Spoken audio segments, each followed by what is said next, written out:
ಅವನು ತನ್ನ ಚಿಕ್ಕಪ್ಪನನ್ನು ಸೋಲಿಸ್ತಾನೆ. ಇವರ್ಯಾರೆಂಬ ವಿಷಯ ತಿಳಿದ ಜನ ಅವನ ಚಿಕ್ಕಪ್ಪನ ಆಳ್ವಿಕೆಯಲ್ಲಿ ಬೇಸತ್ತಿರ್ತಾರೆ. ಈ ಮೂಲಕವಾಗಿ ಆ ಬೇಸತ್ತ ಪ್ರಜೆಗಳು ಎಲ್ಲರೂ ಸಹ ಈ ಶ್ರೀಪಾಲನ ಜೊತೆ ಹೊಂದಾಗ್ತಾರೆ. ಆಗ ಶ್ರೀಪಾಲ ತನ್ನ ಪಟ್ಟಾಭಿಷೇಕವನ್ನು ಮಾಡಿಸ್ಕೊಳ್ಳೋಕ್ಕೆ ತಯಾರಿಯನ್ನು ಮಾಡ್ಕೋತಾನೆ. ಈಗ ಹೇಳ್ಬೋದು. ಗಂಧೋದ ಹಾಕಲು ವಸುದಿನದೋಳ್ ಆರೋಗ್ಯವು ಹೆಚ್ಚುತು ಪತಿತದೋಳ್ ಆಯಿತು ಸಪ್ತಶತಕ ಸ್ವರ್ಣ ಸಮಾನಿ ಫಲ ಪಡೆದಳು ಮೈನಾರಾಣಿ.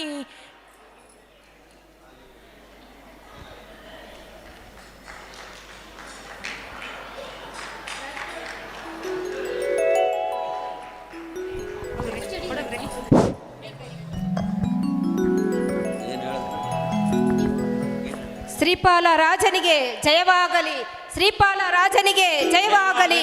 ಬಹುಪರಾಗ್ ಬಹುಪರಾಗ್ ಬಹುಪರಾಗ್ ಬಹುಪರಾಗ್. ಕಿರೀಟ ಪಟ್ಟಾಭಿಷೇಕ ನಡೀತಾ ಇದೆ ಶ್ರೀಪಾಲನದು.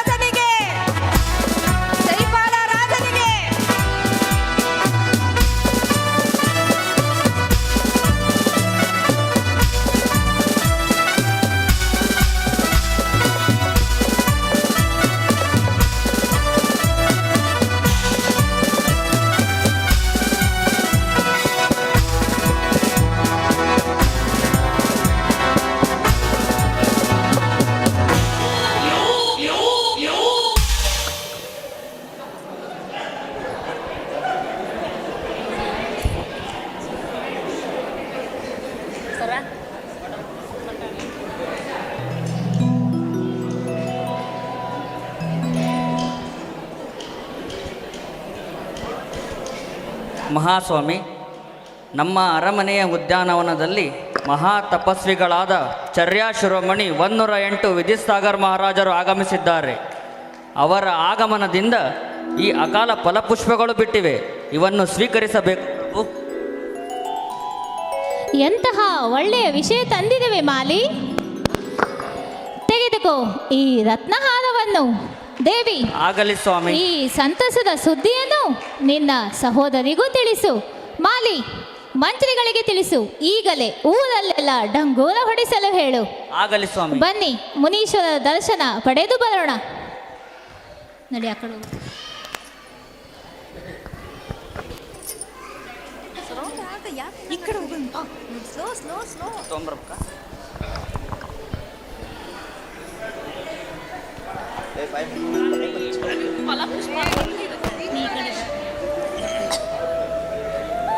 ನಮೋಸ್ತು ಮಹಾರಾಜ್, ನಮೋಸ್ತು ಮಹಾರಾಜ್, ನಮೋಸ್ತು ಮಹಾರಾಜ್.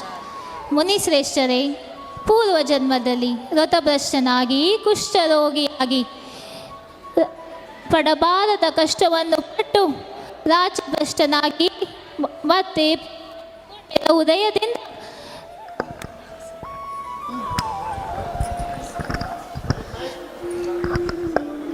ನಮೋಸ್ತು ಮಹಾರಾಜ್, ನಮೋಸ್ತು ಮಹಾರಾಜ್, ನಮೋಸ್ತು. ಮುನಿಶ್ರೇಷ್ಠರೇ, ಪೂರ್ವ ಜನ್ಮದಲ್ಲಿ ವ್ರತಭ್ರಷ್ಟನಾಗಿ ಕುಷ್ಠರೋಗಿಯಾಗಿ ಮುನಿಗಳಿಗೆ ನಿಂದನೆ ಮಾಡಿದ ಫಲವಾಗಿ ಪಡಬಾರದ ಕಷ್ಟವನ್ನು ಪಟ್ಟು ಮತ್ತೆ ರಾಜ್ಯವನ್ನು ಪಡೆದು ಏನೋ ಸುಖವಾಗಿ ಇದ್ದೇನೆ. ಆದರೆ ಅದು ನಿಜವಾದ ಸುಖವಲ್ಲ. ತಮ್ಮ ಅಮೃತವಾಣಿಯಿಂದ ದೇಶವನ್ನು ಕೇಳಿ ನಿಜವಾದ ಸುಖವನ್ನು ಪಡೆಯುವ ಆಸೆಯಾಗಿದೆ. ತಮ್ಮ ಅಮೃತವಾಣಿಯಿಂದ ನಿಜವಾದ ಸುಖವನ್ನು ಪಡೆಯಲು ದಯಪಾಲಿಸಿ ಸ್ವಾಮಿ. ರಾಜನೇ, ಜೀವನು ಅನಾದಿ ಕಾಲದಿಂದಲೂ ಪಾಪ ಪುಣ್ಯಗಳ ವಶವರ್ತಿಯಾಗಿ ಸುಖ ದುಃಖಗಳನ್ನು ಅನುಭವಿಸುತ್ತಲೇ ಬಂದಿರುವನು. ದುಃಖದಿಂದ ಪಾರಾಗಿ ಶಾಶ್ವತ ಸುಖ ಪಡೆಯಬೇಕೆಂಬ ಇಚ್ಛೆ ಇದ್ದರೆ ತನ್ನ ಆತ್ಮನನ್ನು ತಿಳಿದು ತನ್ನ ಆತ್ಮನಲ್ಲಿಯೇ ರಮಿಸಿದಲ್ಲಿ ಆತ್ಮನು ಕೇವಲ ಜ್ಞಾನವನ್ನು ಪಡೆದು ಅನಂತ ಸುಖಕ್ಕೆ ಒಡೆಯನಾಗುವನು. ಸಂಸಾರದಲ್ಲಿ ಎಷ್ಟೇ ಸುಖವಿದ್ದರೂ ಅದು ನಿಜವಾದ ಸುಖವಲ್ಲ, ಶಾಶ್ವತ ಸುಖ ಅಲ್ಲ. ಸುಖ ದುಃಖಗಳು ಒಂದೇ ನಾಣ್ಯದ ಎರಡು ಮುಖವಿದ್ದಂತೆ. ಜೀವನವು ನೀರಿನ ಮೇಲಿನ ಗುಳ್ಳೆಯಂತೆ ಅಶಾಶ್ವತ. ಜೀವನು ದುರ್ಲಭವಾದ ಮನುಷ್ಯ ಪರ್ಯಾಯ ಪ್ರಾಪ್ತ ಮಾಡಿಕೊಂಡರೂ ಆತ್ಮಕಲ್ಯಾಣದ ಪುರುಷಾರ್ಥ ಮಾಡದಿದ್ದರೆ ಕೈಯಲ್ಲಿ ಸಿಕ್ಕಿದ ಮುತ್ತನ್ನು ಸಮುದ್ರಕ್ಕೆ ಎಸೆದಂತೆ ವ್ಯರ್ಥವಾಗಿ ಹೋಗುವುದು. ಗುರುದೇವ, ತಮ್ಮ ಈ ಅಮೃತವಾಣಿಯನ್ನು ಕೇಳಿದ ನನಗೆ ಈ ಸಂಸಾರವು ಕ್ಷಣಭಂಗುರವಾಗಿ ಕಾಣಿಸುತ್ತಿದೆ. ನನಗೆ ಈ ಸಂಸಾರ ಶರದಿಯಿಂದ ಪಾರಾಗಲು ದೀಕ್ಷೆಯನ್ನು ಕೊಡಿರಿ. ತಮ್ಮಂಥವರ ಅಮೃತವಾಣಿಯನ್ನು ಕೇಳಿದ ನನಗೆ ಪಾನ ಮಾಡಿಯೂ ಮತ್ತೆ ಈ ಸಂಸಾರಕ್ಕೆ ಬಿದ್ದರೆ ನನ್ನಂತಹ ಮೂರ್ಖರೇ ಈ ಪ್ರಪಂಚದಲ್ಲಿ ಎಲ್ಲೂ ಇಲ್ಲವೆಂದು ಹೇಳಬೇಕಾದೀತು. ತಮ್ಮ ಪಾದವೇ ಶರಣು ಸ್ವಾಮಿ. ಸದ್ಧರ್ಮ ವೃದ್ಧಿರಸ್ತು. ಸ್ವಾಮಿ, ಧನ್ಯಳಾದೆ. ನನಗೂ ದೀಕ್ಷೆಯನ್ನು ಪಾಲಿಸಿರಿ. ಆಶೀರ್ವಾದ. ನಮೋಸ್ತು ಮಹಾರಾಜ್, ನಮೋಸ್ತು ಮಹಾರಾಜ್, ಮಸ್ತ್ ಮಹಾರಾಜ್. ಧರ್ಮ ವೃದ್ಧಿರತ್ತು. ಆಶೀರ್ವಾದ. ಹೀಗೆ ಶ್ರೀಪಾಲ ವೈನಸುಂದರಿಯರು ದೀಕ್ಷೆಯನ್ನು ಪಡೆದು ಕಠಿಣ ತಪಸ್ಸನ್ನು ಮಾಡಿ ಸ್ವರ್ಗಾದಿ ಮೋಕ್ಷವನ್ನು ಪಡೆಯುವರು. ಸಂಸಾರ ಭೋಗ ಭೋಗಿಸಿ ಯೋಗಿ ಶ್ರೀಪಾಲ ಮೋಕ್ಷ ಸುಖವ ಹೊಂದಿಹನು. ಪಡೆದಳು ಮೈನಾ ಭವ ಶಿವರಾಣಿ, ಫಲ ಪಡೆದಳು ಮೈನಾ ರಾಣಿ, ಫಲ ಪಡೆದಳು ಮೈನಾ ರಾಣಿ. ಜನಕಂಠ ಪಾಠ ಮಾಡಿದರೆ ಶುಚಿ ಮನದಿ ಪಾರಾಗುವರು ಭವ ಬಂಧನದಿ. ಮುನಿ ನಿಯಮ ಪಡೆದು ಸಂದೇಹ ತಾಳದೆ ಜಾಣಿ, ಫಲ ಪಡೆದಳು ಮೈನಾ ರಾಣಿ, ಫಲ ಪಡೆದಳು ಮೈನಾ ರಾಣಿ. ಶ್ರೀ ಸಿದ್ಧ ಚಕ್ರ ಸಾಮ್ರಾಟ್ ಪರಿ ಪರಿ ಪಾಠ ಮಾಡು ನೀ ಪ್ರಾಣಿ, ಫಲ ಪಡೆದಳು ಮೈನಾ ರಾಣಿ, ಫಲ ಪಡೆದಳು ಮೈನಾ ರಾಣಿ.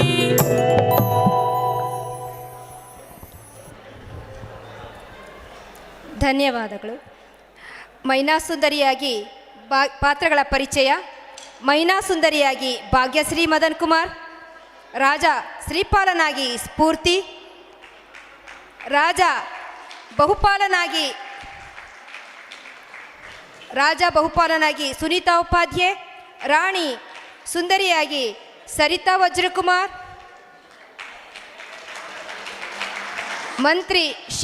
ಮಂತ್ರಿ ಶಿಲ್ಪಾ ಹೊಸೂರ್, ಸೇವಕನಾಗಿ ನಳಿನ ಜವಳಿ, ಶ್ರಾವಕನಾಗಿ ಉಷಾ ಕಳಸೂರ್, ವನಮಾಲಿಯಾಗಿ ಮಂಜು ಉಪಾಧ್ಯಾಯ, ಮುನಿಯ ಒಂದು ಪಾತ್ರವನ್ನು ಜೀವನ್ ಮದನ್ ಕುಮಾರ್ ಶೆಟ್ಟರ್, ಮುನಿಯಾಗಿ ಹಿನ್ನೆಲೆ ಧ್ವನಿಯನ್ನು ನಮ್ಮೆಲ್ಲರಿಗೂ ಅಚ್ಚುಮೆಚ್ಚಿನ ಮಹಾವೀರ್ ಬಯ್ಯಾಜಿ ಕೊಟ್ಟಿದ್ದಾರೆ. ಪುರೋಹಿತನಾಗಿ ರಣದೇವಿಯವರು ಹಾಗೂ ಇದಕ್ಕೆ ಸಂಗೀತವನ್ನು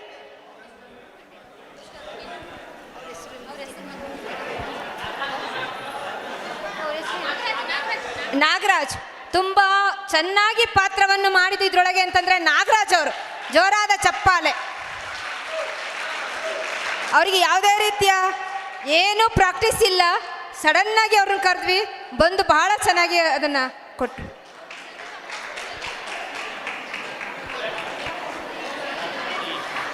ಹಾಡನ್ನು, ಈ ಒಂದು ಮೈನಾಸುಂದರಿಯ ಹಾಡನ್ನು ವಿದ್ಯಾ ಅವರು ಹೇಳಿದ್ದಾರೆ.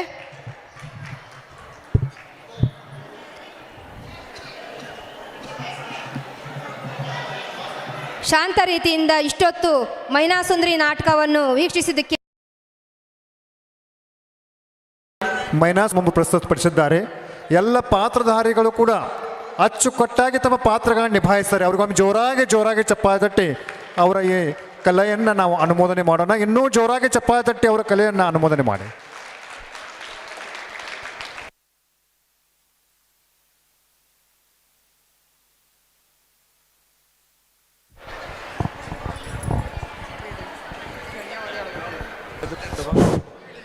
ಬಂಧುಗಳೇ, ಈ ಮೈನಾಸುಂದರಿ ನಾಟಕವನ್ನು ಅದೇ ರೀತಿ ಇಲ್ಲ 500-600 ಕಿಲೋಮೀಟರ್ ವ್ಯಾಪ್ತಿಯಲ್ಲಿ ಎಲ್ಲೂ ಮುನಿಗಳಿಲ್ಲ. ಆವಾಗ ಒಂದು ವೇಳೆ ಪ್ರತಿಷ್ಠಾ ಪಂಚಕಲ್ಯಾಣಗಳು